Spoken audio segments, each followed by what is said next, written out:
बिस्मिल्लाहिर्रहमानिर्रहीम। इक़रा बिस्मि रब्बिकल्लज़ी खलक़।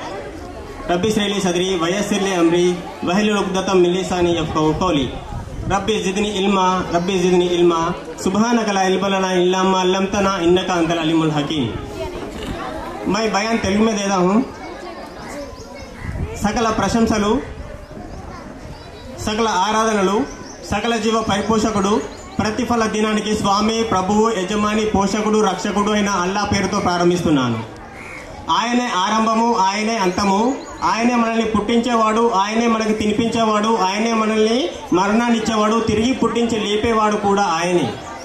ఆయనే ఆరంభము, ఆయనే అంతము. కారుణ్యమూర్తి చిట్టచూరి ప్రవక్త ముహమ్మద్ రసూలుల్లాహ్ సల్లల్లాహు అలైహిపై అనేక దరూదులు షరీఫ్లు కురియుగాక. ఆమీన్ సుమామీన్. ఈ రోజు నా అంశము ఇల్ము అంటే జ్ఞానం గురించి ఏంటంటే, ముందుగా జ్ఞానం గురించి ఏ విధంగా అంటే, నీటిలో చేపలు ఏ విధంగానైతే పుట్టినప్పటి నుంచి ఈదడం నేర్చుకుంటాయో, పిల్లలు కూడా జ్ఞానం వచ్చినప్పటి నుంచి వారు జ్ఞానం నేర్చుకోవాలి, విద్య అనేది నేర్చుకోవాలి తప్పకుండా. అందుకే ఖురాన్లో అల్లా సుబ్హానహు వ తఆలా అంటున్నాడు, ఇక్రా బిస్మి రబ్బికల్లజీ ఖలక్ అంటే చదువు నీ ప్రభువు పేరుతో, నిన్ను పుట్టించిన నీ ప్రభు పేరుతో. ఈరోజు ఎంతమంది చదువుతున్నారు? అందరినీ ప్రభువు పుట్టించాడు కదా, మరి అందరూ ఆ ప్రభు పేరుతో చదువుతున్నారా? లేదండి. మాకు ఆ పనులున్నాయి, ఈ పనులున్నాయి, బిజినెస్లు ఉన్నాయి, కారాబాన్లు ఉన్నాయి, వ్యాపారాలు ఉన్నాయి, మరి జాబ్ చేస్తున్నాము. ఇదే సాకులతో ఈరోజు కాలం గడిపేస్తున్నారు. కానీ ఒకానొక రోజు మనం సృష్టికర్త అయిన దైవం ముందు సమాధానం లెక్క చెప్పుకోవాల్సి ఉంది. ఎందుకంటే ప్రతి ఒక్కరికి ఆయుష్ అనేది ఇచ్చాడు కదా. కొన్ని సంవత్సరాలు 60, 70, 80, 90, 100 సంవత్సరాల వరకు ఆ సృష్టికర్త మళ్ళీ మనల్ని అడగడా? నీకు జ్ఞానాన్ని ఇవ్వలేదా? నీవు ఎందుకు నేర్చుకోలేదు అని మనల్ని అడగడా? నీ దగ్గరికి చెప్పేవాళ్ళు రాలేదా అని అడగడా? కారుణ్యమూర్తి ప్రవక్త ముహమ్మద్ సల్లల్లాహు అలైహి వసల్లం వారు అన్నారు, ప్రతి ఒక్కరు కూడా పుట్టిన ప్రతి స్త్రీ పురుషులు అందరూ జ్ఞానాన్ని, విద్యను నేర్చుకోవాలి అన్నారు. ఆ విద్య సృష్టికర్త అయిన దైవం మెచ్చదై ఉండాలి, మరియు సున్నత్ ప్రకారం ఆ విద్య నేర్చుకోవాలని చెప్పడం జరిగింది. అంటే చూడండి సోదరులారా, ప్రతి ఒక్కరికి కూడా విద్య అనేది అవసరము, చాలా ఇంపార్టెంట్. పుట్టిన ప్రతి వారు విద్య నేర్చుకొని దాన్ని అవలంబిస్తే ఈ రోజు పేదరికం అనేది ఉండదు మన దేశంలో. కాబట్టి విద్య కూడా ఏ విధంగా నేర్చుకోవాలంటే, మానవతా విలువలతో కూడిన విద్య నేర్చుకోవాలి.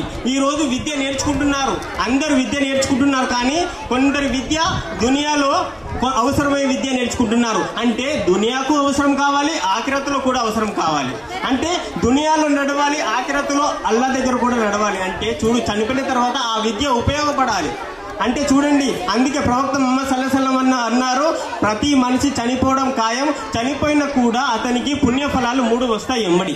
మొదటిది సదకాయ జారియా, అంటే అతడు చేసే పుణ్యఫలం మొదటిది ఏంటంటే, ఎవరికైతే బావులు, చెరువులు, కుంటలు, ఈ విధంగా మదర్సాలు, మసీదులు ఈ విధంగా వారికి సహాయం చేస్తారో వారికి వాటి ద్వారా చనిపోయిన తర్వాత కూడా పుణ్యఫలం లభిస్తూనే ఉంటుంది. రెండవది జ్ఞానం నేర్చుకొని ఇతరులకు నేర్పేవారికి. చూడండి, ఎవరైతే జ్ఞానం నేర్చుకొని ఇతరులకు నేర్పిస్తారో వారు ఎప్పుడైతే జ్ఞానాన్ని అనుసరిస్తారో వారి జ్ఞానం వీళ్ళకు కూడా ఉపయోగపడుతుంది. చూడండి, అంటే వాళ్ళ పుణ్యఫలం దొరుకుతూనే ఉంటుంది. అంటే ప్రవక్త వారు చెప్పారు, ఎవరైతే జ్ఞానం నేర్చుకొని పిల్లలకు చదువు నేర్పిస్తూ ఉంటారో, ఇతరులకు నేర్పిస్తూ ఉంటారో, వారి కోసం పైన ఆకాశంలో ఉన్న పక్షులు, భూమి మీద ఉన్న జీవరాశులు, సముద్రంలో ఉన్న చేపలు అన్నీ కూడా వారి కోసం దువా చేస్తాయని ప్రవక్త ముహమ్మద్ సల్లల్లాహు అలైహి వసల్లం వారు చెప్పడం జరిగింది. చూడండి సోదరులారా, మరి విద్య ఏ విధంగా ఉండాలి అంటే, మానవతా విలువలతో కూడిన విద్య అయి ఉండాలి. అంటే వారికి ఎటువంటి విద్య నేర్పాలి? వారికి మంచి విద్య నేర్పాలి. అంటే తల్లిదండ్రులతో ఏ విధంగా ఉండాలి, బంధువులతో ఏ విధంగా ఉండాలి, అనాథలతో ఏ విధంగా ఉండాలి, ఇరుగు పొరుగు వారితో ఏ విధంగా ఉండాలి, పేదవారితో ఏ విధంగా ఉండాలి, అదేవిధంగా ప్రయాణికులతో ఏ విధంగా ఉండాలి, స్త్రీలతో ఏ విధంగా ఉండాలి అనే విద్య కూడా అందులో రావాలి. చూడండి, నేటి సమాజం ఎడిపోతుందంటే తల్లిదండ్రులను పట్టించుకొని విద్య నేర్చుకుంటున్నారు.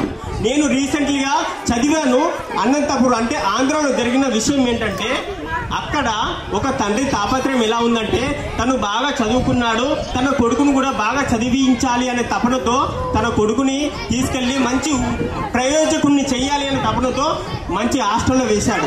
వేస్తున్నప్పుడు తండ్రి కొడుకును అందులో వేస్తున్నప్పుడు కొడుకు అన్నాడు, ఏమన్నాడో తెలుసా, నానా నేను నీ దగ్గర ఉండి చదువు నేర్చుకుంటాను, నేను ఈ హాస్టల్లో ఉండను, నీ మాట వింటాను, నీకు ఎప్పుడు వ్యతిరేకించను, నిన్ను తిట్టను, అంటే నీ మాటను తీసివేయను, నన్ను హాస్టల్లో వేయకు నానా, నేను హాస్టల్లో ఉంటాను అని చెప్పినా కూడా, లేదు నానా నీవు హాస్టల్లో ఉంటే నీకు టైంకు పాలిస్తారు, టిఫిన్ ఇస్తారు, ఆ తర్వాత నీకు భోజనం బాగుంటుంది, నీకు శిక్షణ మంచిగా ఉంటుంది, నీవు ఇక్కడే చదువుకో అని చెప్పి అక్కడే చదివి వెళ్ళిపోయాడు తండ్రి.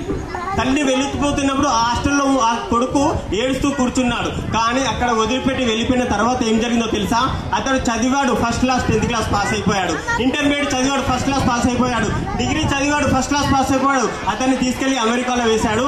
అమెరికాలో కూడా మంచి జాబ్ సంపాదించాడు, సెటిల్ అయిపోయాడు బాగా. అంటే సెటిల్ అయిపోయి కార్లు కొని ఒక సెల్ఫీ తీసుకొని అక్కడే అమ్మాయిని వివాహం చేసుకొని ఒక ఫోటో తీసుకొని వాట్సాప్ లో పంపించాడు, నేను ఈ అమ్మాయిని పెళ్లి చేసుకున్నాను చూడండి, ఇతను నా భార్య చూడండి అని ఆమెకు ఆ విధంగా తల్లిదండ్రులకు అతను చెప్తూ వెళ్ళాడు. కానీ అప్పటి వరకు ఏమైందంటే ఈ తల్లిదండ్రులు ముసలి వాళ్ళు అయిపోయారు. చూడండి, అతను పెళ్లి చేసుకొని పెద్దాడు అయిపోయాడు కొడుకు, తల్లిదండ్రులు ఏమవుతుంది ముసలి వాళ్ళు అయిపోయారు. ఆ తర్వాత తల్లి చనిపోయింది. ఆ తల్లి చనిపోయిన తర్వాత ఆ కొడుకులు తన పిల్లలతో భార్య పిల్లలతో ఊరికి వచ్చాడు తన తల్లిదండ్రులు చూడడానికి. తల్లిని దహన సంస్కారాలన్నీ చేశారు. చేసిన తర్వాత తండ్రి గురించి ఆలోచించాడు. తండ్రి ఏమనుకున్నాడంటే నా కొడుకు నన్ను తీసుకెళ్తాడు కదా అమెరికాకు అనుకున్నాడు. కానీ కొడుకు ఏం చేశాడో తెలుసా, తండ్రిని అనాథ ఆశ్రమంలో వేయడానికి వెతికాడు. అంటే అప్పుడు హాస్టల్లో వేశాడు కదా కొడుకు, ఆ కొడుకు హాస్టల్ అది కాస్త 25-20 సంవత్సరాల వరకు అనాథాశ్రమంగా మారిపోయింది. అప్పుడు ఈ కొడుకు ఏం చేశాడు తెలుసా, ఆ తండ్రిని తీసుకెళ్లి అదే అనాథాశ్రమంలో పడవేశాడు. పడవేసిన తర్వాత తండ్రి ఏమన్నాడు, అప్పుడు కొడుకు అన్న విషయాలు అన్నాడు, నానా ఇప్పుడు నేను నీతోటి ఉంటాను నానా, నేను నీ పిల్లల్ని చూసుకుంటాను నానా, నేను నీ పిల్లలకు విద్యాబుద్ధి నేర్పుతాను నానా, నేను నీ పిల్లల్ని మంచిగా చూసుకుంటాను నానా. అప్పుడు కొడుకు అన్న మాటలే విన్నాడు. కానీ తండ్రి కొడుకు ఏమంటున్నాడు తెలుసా, నానా నీవు ఇక్కడ చదువుకుంటే నీకు టైంకు బీపీ గోళీ మందులు ఇస్తారు నానా, నీకు ఆహారం పెడతారు నాన్న, టైంకు నీకు టిఫిన్ పెడతారు నాన్న, నిన్ను వాళ్ళు మంచిగా చూసుకుంటారు నాన్న, నాతో వద్దు నాన్న అని అక్కడే వదిలేసి వెళ్ళిపోయాడు. అంటే చూడండి, మనం ఈ రోజు పిల్లలకి ఏది ఇస్తామో మళ్ళీ తిరిగి పిల్లలు మనకు అదే ఇస్తారు. చూడండి, పిల్లలు మనకు మంచి వాళ్ళకు అందిస్తే అదే పిల్లలు మనకు మంచి చేరవేస్తారు. చూడండి, మన పిల్లలకు ఈ రోజు ఏం చేస్తున్నారు, పిల్లలు ఆడుకుంటున్నారు, కొంచెం పిల్లవాడికి జ్ఞానం వచ్చింది, ఒక పిల్లవాడి తల్లిదండ్రులు పిల్లవాడితో చర్చించుకుంటున్న పిల్లవాడిని ఆడుకుంటున్న పిల్లవాడిని ముందు చర్చించుకుంటున్నారు, నాన్న ఈ బైక్ కొందామా ఆ బైక్ కొందామా అని. అప్పుడు పిల్లవాడు మధ్యలో వచ్చి బావ నాన్న బైక్ కొంటారా అంటే వెళ్ళరా నువ్వు ఆడుకో అని అంటారు.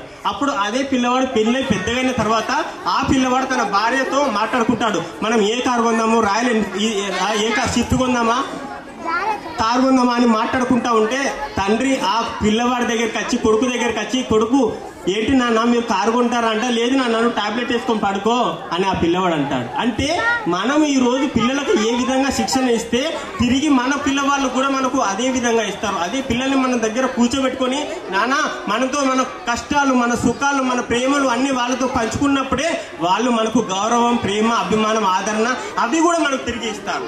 ఈ రోజు అది జరుగుతుందా? తల్లిదండ్రులను చూడండి, అనాథాశ్రమంలో ఎంతమంది పిల్లల్ని పడేస్తున్నారో లేదు, ఎంతమంది పిల్లలు తల్లిదండ్రులని అనాథాశ్రమంలో నిండిపోతున్నాయి, ప్లేస్ ఉండట్లేదు, వారి విలువ తెలియట్లేదు. తల్లి పాదాల కింద స్వర్గం ఉంది, తండ్రి స్వర్గానికి ద్వారమై ఉన్నాడు అని తనకు ఎప్పుడు తెలుస్తుంది? ఇటువంటి మదర్సాలలో ఇదే చెప్తారు. అంతేకాదు మదర్సాలో బంధువులతోటి ఎలా ఉండాలి, ఇరుగు పొరుగు వాళ్ళతో ఎలా ఉండాలి, పేదవారితో ఎలా ఉండాలి, అనాథలతో ఎలా ఉండాలి అనే విషయాలు, స్త్రీలతో ఎలా ఉండాలి అనే విషయాలు కూడా అన్ని విషయాలు కుల్లంగా వారికి చెప్పడం జరుగుతుంది. ప్రవక్త ముహమ్మద్ సల్లల్లాహు అలైహి వసల్లం వారు ఏమన్నారు తెలుసా, నీవు కడుపు నిండా భుజించి నీ కడుపు నిండా తిని నీ పక్కింటి వాడు పస్తులుంటే అవసరం ముస్లిమే కాదు అని ప్రవక్త వారు చెప్పడం జరిగింది. అంటే నీ పక్కింటి వాళ్ళు అంటే నీ ఇంటి చుట్టూ 40 ఇండ్లు నీవే. ఆ విధంగా ప్రవక్త వారు చెప్పారు. అదేవిధంగా నీవు ఖాళీ నడకతో వెళుతున్నప్పుడు నీకు దారిలో బండలు కానీ రాళ్ళు కానీ కనబడితే తీసి పారేయి, అది కూడా సద్కాయ జారియా, దానివల్ల వెనుక వచ్చే వారికి ఏమన్నా నష్టం జరుగుతుందని ప్రవక్త వారు చెప్పారు. ప్రవక్త వారు ఇంకేం చెప్పారంటే, పేదవారిని దగ్గర తీసుకోండి, అనాథలను కూడా చేరదీయండి, వారికి కూడా మీరు సహాయం చేయండి, వారిని ఆదుకోండి, దీనివల్ల మీరు అల్లా దగ్గర క్షమించబడతారు, రక్షించబడతారు. అంటే చూడండి సోదరులారా, విలువతో పాటు మానవత విలువలు అనేది మనకు చాలా ముఖ్యమైనవి. కాబట్టి ఇవన్నీ ఈ రోజు మన పిల్లలకి తప్పకుండా నేర్పించాలని నేను అల్లాహ్తో దువా చేస్తూ వాఖిరు దవానా అల్హమ్దులిల్లాహి రబ్బిల్ ఆలమీన్. అస్సలాము అలైకుం.